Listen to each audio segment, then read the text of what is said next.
Real number की property number 1 तो हमने पढ़ ली कि real numbers with respect to addition किस तरह से रिप्रेजेंट होते हैं। अब हम सेकंड प्रॉपर्टी पढ़ते हैं, properties of real numbers under multiplication. Under multiplication किस तरह से रिप्रेजेंट होते हैं। Properties of real number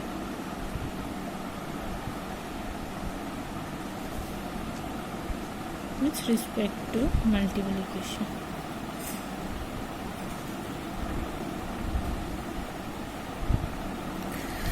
real numbers को मल्टीप्लिकेशन की रिस्पेक्ट से रिप्रेजेंट करने का भी वही सेम प्रॉपर्टीज़ हैं जो हमने एडिशन के लिए सेटिस्फाई करवाई थी। कौन सी प्रॉपर्टीज़ है? Closure property, commutative property, associative property, यानी कि ये 5 ही प्रॉपर्टीज़ मल्टीप्लिकेशन को भी सेटिस्फाई करने के लिए हम यूज़ करते हैं। सबसे पहले प्रॉपर्टी नंबर 1 क्लोजर प्रॉपर्टी समझते हैं।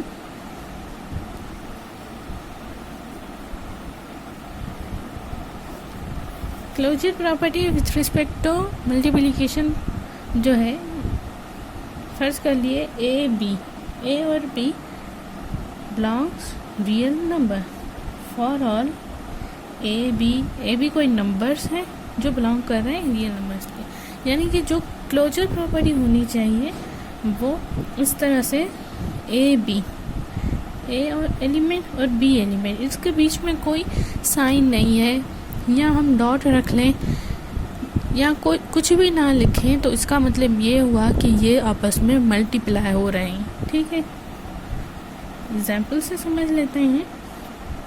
-3 and 5, -3 और 5 जो हमें आंसर मिला -15, यानी कि -15 हमें एक नेगेटिव इंटीजर मिला। नेगेटिव इंटीजर मिलने का ये मतलब है कि ये हमें एक रियल नंबर ही मिला जो बिलोंग कर रहा है रियल नंबर से। ठीक है, ये जो थी हमारे पास वो थी closure property with respect to multiplication. Property है commutative property.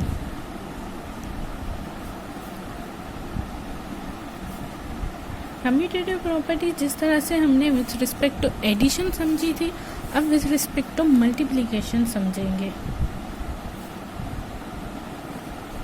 With respect to multiplication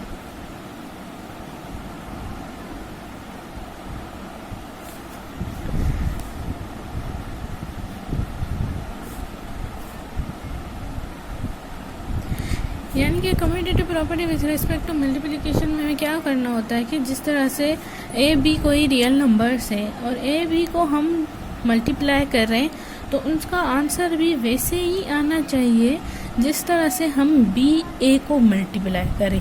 ठीक है, एग्जाम्पल से समझते हैं। फॉर एग्जाम्पल हम 1/3 और 3/2 दो रियल नंबर्स ले लेते हैं। ठीक है, पहले हम इंटीजर्स ले रहे थे, अब हमने रैशनल नंबर्स ले लिए। ठीक है तो रियल नंबर्स ही।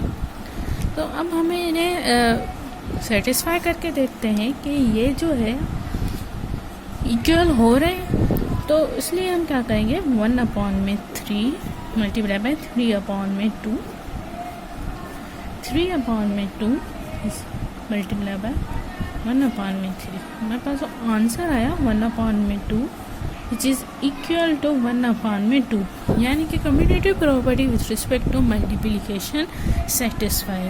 अब हमारे पास प्रॉपर्टी नंबर 4 है एसोसिएटिव प्रॉपर्टी।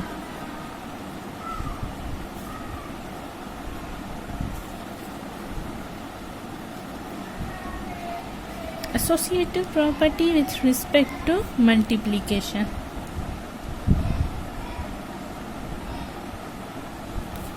ठीक है, इसे भी हम एक एग्जाम्पल से समझते हैं। फॉर जर्नल जो हम एसोसिएटिव प्रॉपर्टीज को सेटिस्फाई करेंगे वो इस तरह से सेटिस्फाई करेंगे। ठीक है, ए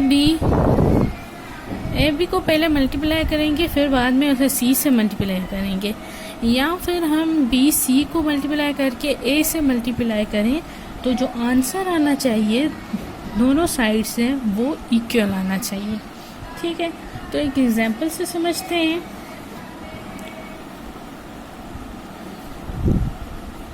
to multiply by 3 multiply by 5 is equal to 2 multiply by 3 multiply by 5। तो 3 × 6, 5 इज इक्वल टू 250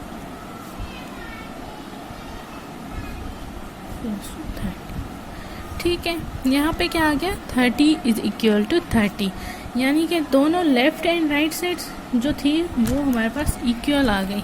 तो ये associative property with respect to multiplication यहाँ पे सेटिस्फाई हुई। अब हमारी नेक्स्ट प्रॉपर्टी है property number 4, multiplicative identity. Multiplicative identity क्या होती है?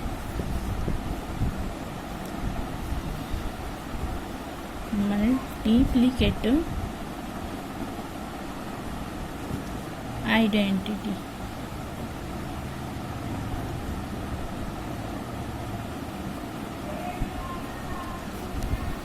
there exists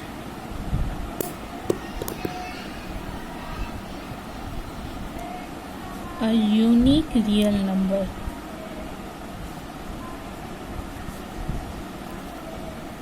यानी कि हम किसी भी रियल नंबर, कोई भी रियल नंबर लें, ए कोई सा रियल नंबर लें और उसे मल्टीप्लाई कराएं 1 से, तो वहाँ पे हमारे पास जो आंसर आना चाहिए वो आंसर जो है हमें वापस ए में ही मिलना चाहिए। ठीक है, फिर चाहे हम उसे 1 मल्टीप्लाई बाय 1 करें, यानी कि लेफ्ट हैंड साइड से मल्टीप्लाई करें या राइट हैंड साइड से मल्टीप्लाई करें, आंसर हमें रियल नंबर ही मिलना चाहिए। तो ये जो हो गई मल्टीप्लिकेटिव आइडेंटिटी प्रॉपर्टी हो गई। अब हमारी नेक्स्ट प्रॉपर्टी है मल्टीप्लिकेटिव इन्वर्स।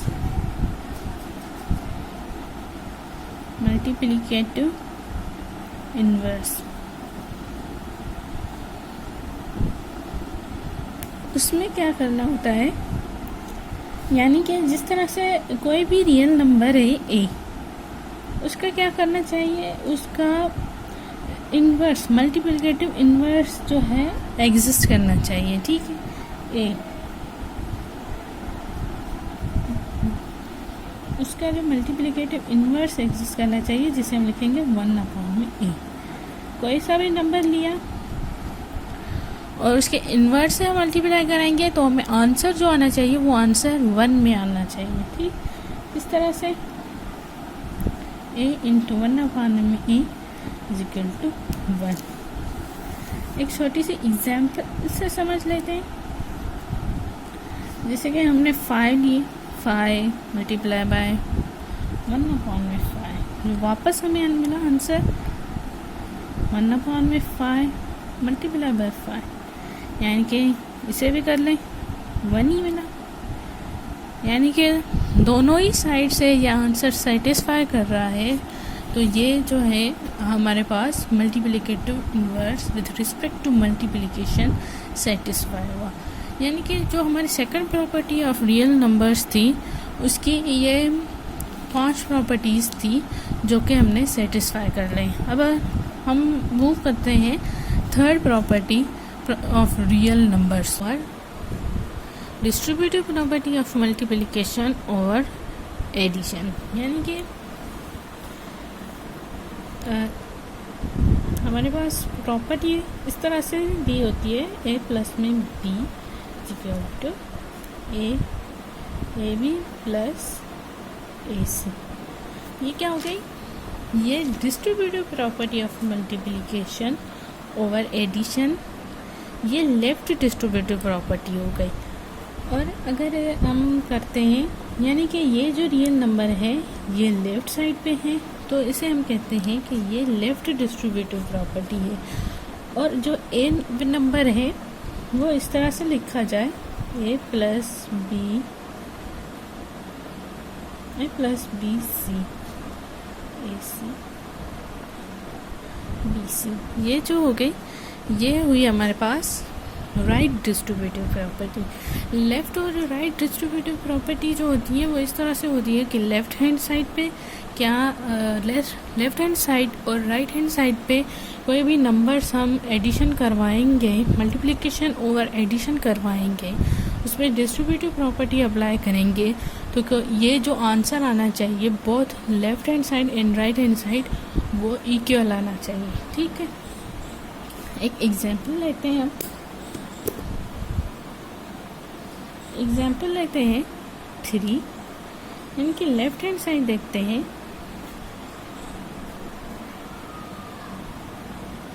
3 5 प्लस 3 7। तो देखते हैं क्या आंसर आता है। हम लेफ्ट हैंड साइड और राइट हैंड साइड पे डिस्ट्रीब्यूशन अप्लाई करें, डिस्ट्रीब्यूटिव प्रॉपर्टी अप्लाई करें तो ये दोनों साइड जो है वो इक्वल होनी चाहिए। ठीक है, तो फिर यहाँ पे हमारी जो प्रॉपर्टी होगी, property third property of real number, distributive property of multiplication over addition, इस तरह से सेटिस्फाई होगी। ठीक है, और अब हमारी फोर्थ प्रॉपर्टी है वो कौन सी प्रॉपर्टी है? Property of equality of real numbers. यहाँ पे हमारा नेक्स्ट टॉपिक है properties of equality of real numbers.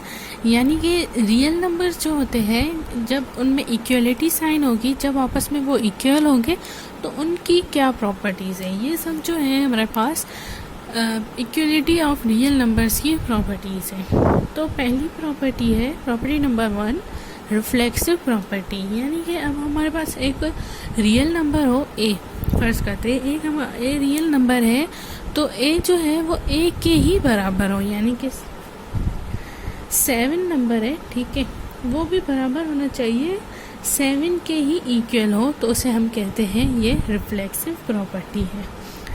Next property है सिमेट्रिक प्रॉपर्टी। सिमेट्रिक प्रॉपर्टी में यानी कि दो नंबर्स जैसे कि ए एंड बी, वो क्या होना चाहिए, वो अगर हम उसे बी और ए करें वो भी इक्वल होने चाहिए। ठीक है, जैसे कि कोई नंबर ले लेते हैं हम, ठीक है, 3 इज इक्वल टू 7, तो यानी कि 7 is equal to 3।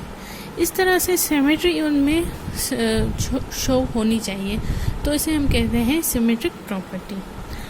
Next property है ट्रांजिटिव प्रॉपर्टी।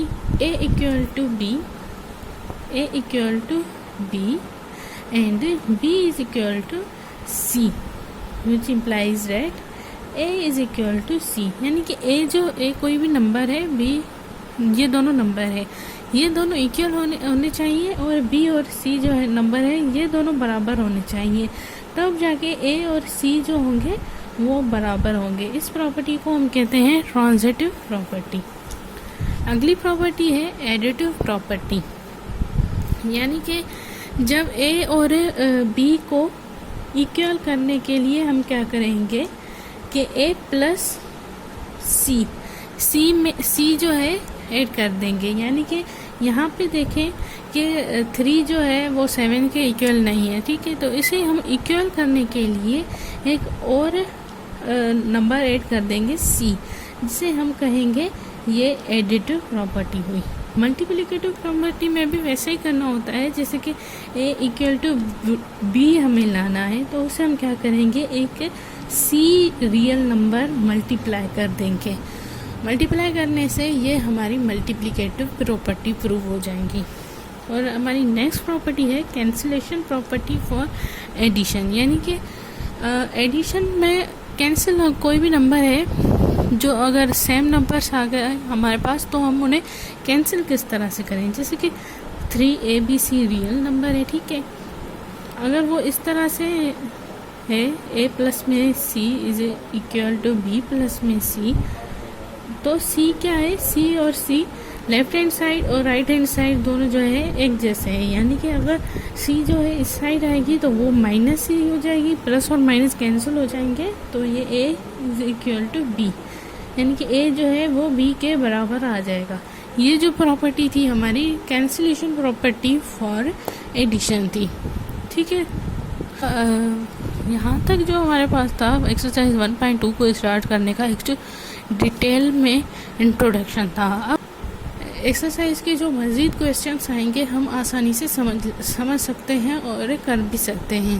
तो चलते हैं हम एक्सरसाइज की तरफ और एक्सरसाइज को सॉल्व करते हैं, देखते हैं उसके क्वेश्चंस किस तरह से हैं और उसे सॉल्व करने की कोशिश करते हैं।